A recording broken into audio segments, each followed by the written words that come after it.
Salut à toutes et à tous, ravi de vous retrouver pour une nouvelle édition de la Minute Quintée. Alors, on va débuter le week-end sur l'hippodrome de Vincennes avec une très belle épreuve. Ce sera le prix Kerjak qui sera support de Quintée, cinquième course du programme sur l'hippodrome de Vincennes. C'est tout simplement les retrouvailles pour les chevaux d'âge, puisque c'est une course de label groupe 2, une épreuve internationale qui n'a pas de limite de gain.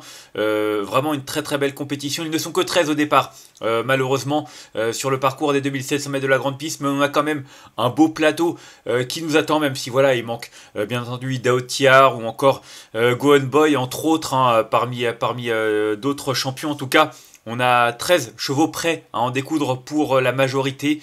Cette épreuve sera prévue aux alentours de 15h35 avec la réunion du côté de Meydan et les très beaux groupes 1 qu'il va y avoir qui vont se chevaucher. On a changé un petit peu l'horaire du quintet, en tout cas notez-le bien, 15h35 ce sera l'heure du quintet plus de ce samedi.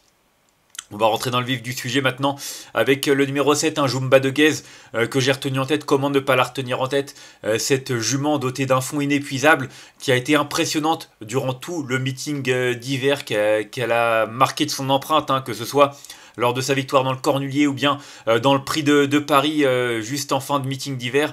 Voilà, elle a repris un peu de fraîcheur, elle a pu souffler, elle est d'ores et déjà déférée des 4 pieds, donc c'est un signe de confiance. D'ailleurs, son entraîneur a mis l'émoji vert sur le site du Trot, signe qu'elle est prête à en découdre, et avant le coup, c'est vrai qu'il faudra sortir le grand jeu pour essayer de la battre. Ensuite, j'ai retenu en deuxième position le 10, Émeraude de Baie, jument au grand cœur. Encore une jument incroyable. Elle qui fait toutes ses courses et qui vient de remporter le Critérium de vitesse de la Côte d'Azur. Une consécration au niveau groupe 1 pour cette jument âgée de 11 ans qui, rappelons-le, était quand même passée par la case réclamée il y a quelques années. Donc franchement, que de progrès accomplis pour se hisser au plus haut niveau.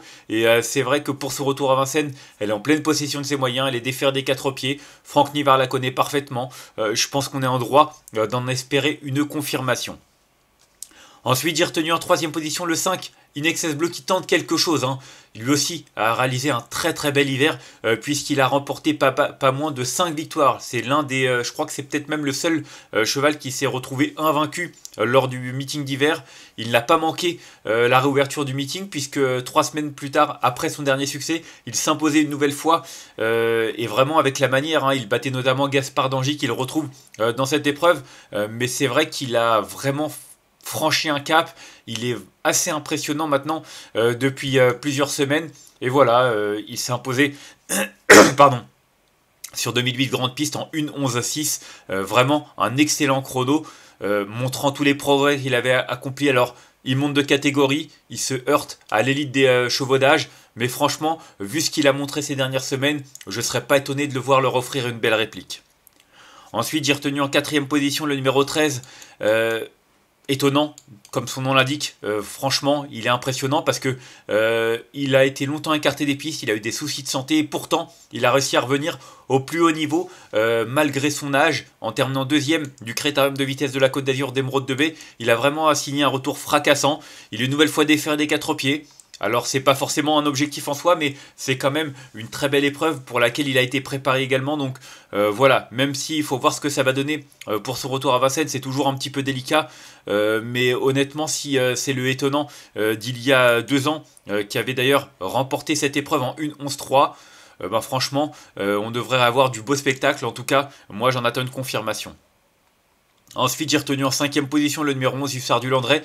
Il avait déçu dans cette épreuve l'an passé, ce Hussard du Landré. Il a réalisé un meeting assez correct, même si on s'attendait peut-être un petit peu mieux de sa part après sa victoire dans le prix de Bretagne. Toujours est-il qu'il a quand même terminé 5e du prix d'Amérique, 2e du prix de Paris. Ce sont quand même 2 faits d'armes assez intéressants et surtout qui reflètent sa qualité. En tout cas, voilà, il avait terminé 7e l'an passé de cette épreuve. Je pense qu'il est capable de faire mieux. En tout cas, il sera déféré des 4 pieds, signe qu'il est certainement déjà affûté pour fournir sa meilleure valeur. Ensuite, j'ai retenu en 6e position le numéro 6, Gaspard d'Angy. Gaspard d'Angy qui a plus trop le choix des engagements. C'est un Hongre, il n'a pas forcément beaucoup de courses à sa disposition avec ses gains. Et il est obligé d'affronter l'élite. Alors, il vient de terminer 2e derrière Inexcess Bleu, lui offre une très belle réplique. Franchement, à la vue de cette performance, si Inexcess Bleu a le droit de tenter sa chance, lui aussi. Maintenant, je pense qu'il est un petit peu barré hein, par plusieurs concurrents, que ce soit une XS Bleu qui l'a battu, même s'il n'a pas démérité, loin s'en faut. Il y a surtout l'élite des chevaux qui n'est pas hongre et qui semble un petit peu meilleur que lui en valeur pure. Mais voilà, il sait démarrer, il sait se placer, il sait faire des efforts dans le parcours, il dit jamais non, donc c'est un avantage, il a des arguments à faire valoir, je pense que ça peut lui permettre de terminer 4-5e. Ensuite, j'ai retenu en 7ème position le 12 Hookerberry, un attentiste. Hein. Il est un petit peu déçu hein, ce meeting d'hiver, surtout dans les grands rendez-vous. Hein, 15e du prix d'Amérique, 10e du prix de France. Du coup, son entraîneur a fait l'impasse sur la suite. Il n'était pas forcément dans sa robe de mariée. Maintenant, il est déféré des 4 pieds pour cette petite rentrée. Hein. Ça fait quand même 2 mois d'absence. Mais il court bien sur sa fraîcheur. Et puis il avait terminé 3e de cette épreuve l'an passé. Donc voilà, il y a du plus, il y a du moins. Ça reste quand même un cheval de classe. Et sur la foi de justement ce fait, on ne peut pas l'écarter totalement. Et enfin en 8e position, j'ai retenu le 4 Gaspard de Brion, qui a vraiment réalisé une belle année 2024, hein, notamment lors de sa 2e place dans le prix des Ducs de Normandie, derrière Isoar Vedake. Il battait quand même Idaho Tiars, qui n'est pas rien. Voilà, c'est un cheval qui, à mon sens, à Vincennes, face à l'élite, se heurte à forte partie. Maintenant, il est déféré des 4 pieds. Mathieu Abrivard n'avait pas le choix puisqu'il lui appartient le cheval, il ne pouvait pas prendre FaceTime. FaceTime qui vient de terminer 3e derrière une XS Bleu et Gaspard de Brion. Enfin bon, et Gaspard d'Angy, pardon. En tout cas, Gaspard de Brion, ça reste un très bon cheval. Va falloir qu'il court petit bras face à une telle opposition. Mais si ça venait à s'ouvrir et qu'il y avait quelques concurrents qui se brûlent les ailes, lui est capable d'accrocher un lot. Et enfin, en cas de non partant, j'ai retenu le numéro 9, Elvis Duvallon, qui est toujours aussi vaillant du haut de ses 11 ans, un petit peu comme certains de ses rivaux, hein, Émeraude de B, ou encore étonnant. C'est vrai qu'il a réalisé un très bel hiver du côté de Mons, hein. Il a aligné les victoires, ça lui a redonné du moral. Lors de son retour sur notre sol, il a terminé 3e à Caen, derrière Onek et Instrumentaliste. Il battait d'ailleurs Gaspard de Brion. Voilà, maintenant à Vincennes, je pense que ça devient un peu difficile. Il fait son maximum, mais voilà, je pense pas qu'il soit capable de terminer dans les 3-4 premiers. C'est vraiment pour une petite 5e place que je l'ai retenu, même si voilà, il va quand même faire sa course et il vendra certainement chèrement sa peau. D'ailleurs, l'an passé, il avait terminé 6e de cette épreuve. Donc voilà, je pense que c'est vraiment son classement à 5-6e. Mais voilà, ils sont très au départ. Et s'il venait à y avoir 2-3 défaillances, le voir dans la bonne combinaison du quintet n'aurait rien de surprenant. On va faire un petit récapitulatif de ma section avec le numéro 7 que j'ai retenu devant le 10, le 5, le 13, le 11, le 6, le 12 et le numéro 4. Et en cas de non partant, le numéro 9. En conseil de jeu, c'est vrai que 7 et 10, pour moi, ce sont vraiment 2 juments de qualité. Un Jumba de Guez qui a été impressionnant cet hiver. Le 10, Émeraude de Baie également, hein, on ne peut pas lui retirer ça. Et en tout cas, ce sont 2 concurrentes de classe. Le 5 XS Bleu, il peut monter de catégorie avec bonheur. J'y crois, franchement. J'ai retenu en 3e position et je pense vraiment qu'il est capable de rivaliser vu ce qu'il montre actuellement.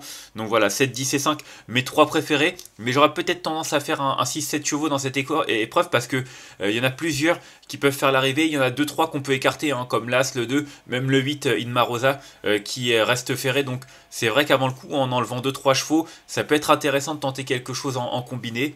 Mais voilà, chacun fera un petit peu comme il sent, c'est juste un avis de ma part. On va se quitter là-dessus. Moi, je vous remercie d'avoir suivi cette nouvelle édition de la Minute Quintet. Si vous avez aimé cette vidéo, n'hésitez pas à la liker, à la partager ou encore à vous abonner à notre chaîne YouTube en cochant la petite cloche pour être au courant des prochaines vidéos. On se retrouvera dimanche du côté de Longchamp, hein, le Temple du Galop qui fait sa réouverture avec un très bel handicap qui attend les parieurs qui devraient sûrement être support de Quintet. Une belle réunion tout simplement. En tout cas, il y aura notre grand concours dimanche. On en reparlera dans la prochaine émission. D'ici là, je vous souhaite une excellente journée et de bons jeux à tous. Bye bye.